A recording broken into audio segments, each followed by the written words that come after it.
Bonjour à vous, comment allez-vous bien aujourd'hui? Dans ce mois où je parle des femmes, où je le consacre aux femmes, j'aimerais vous parler des femmes et des relations.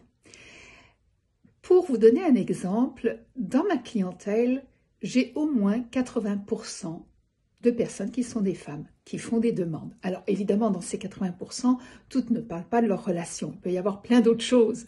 Des problèmes au travail, dans la carrière, des problèmes de stress, des problèmes d'anxiété, des problèmes de sabotage, de procrastination, de dépression, de burn-out, d'anxiété généralisée, etc. Mais il y en a aussi qui parlent de leurs relations. Et oui, ça fait partie de la vie.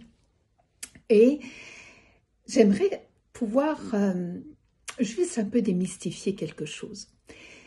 Ce n'est pas parce que nous, les femmes, on va consulter, chercher de l'aide, aller en coaching, en thérapie, en soutien, sous n'importe quelle forme, pour parler de nos relations qu'on a plus de mal. Au contraire, c'est parce qu'on est plus vigilante, parce qu'on est peut-être plus sensible, parce qu'on est plus proche de nos émotions, qu'on aura plus le désir et l'envie de l'améliorer, de les enrichir et de faire en sorte que ça aille mieux dans nos relations, avec nos chums, avec nos conjoints, avec nos collègues, avec nos enfants, peu importe. Et ça, c'est un atout. J'aimerais vraiment que vous réalisiez, que nous, les femmes, on a un sacré joker dans notre jeu de cartes. Souvent, les hommes ont du mal à parler de leurs émotions, ils ont du mal à parler de leurs relations, et quand ils le font, c'est plutôt entre eux, bien sûr. Mais aller chercher de l'aide auprès d'un thérapeute, c'est beaucoup plus compliqué pour eux.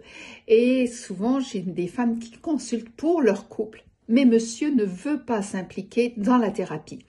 Il veut bien encore faire des choses dans le couple, mais pas aller en thérapie. Ça lui fait peur, il ne se sent pas à l'aise, il pense que ça n'est pas utile, qu'ils n'en ont pas besoin. Vous savez, toutes ces excuses pour essayer de fuir, alors que madame se mettra beaucoup plus en avant et fera les pas et s'arrangera pour avoir de l'aide.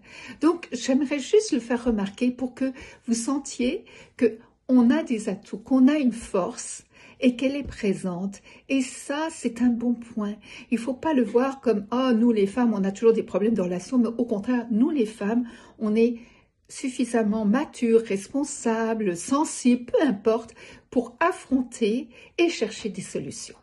Et c'est pour ça que je voulais en parler aujourd'hui, pour qu'on se félicite un petit peu pour ce bel atout que nous possédons. Sur ce, je vous souhaite de très très belles relations. À bientôt, au revoir.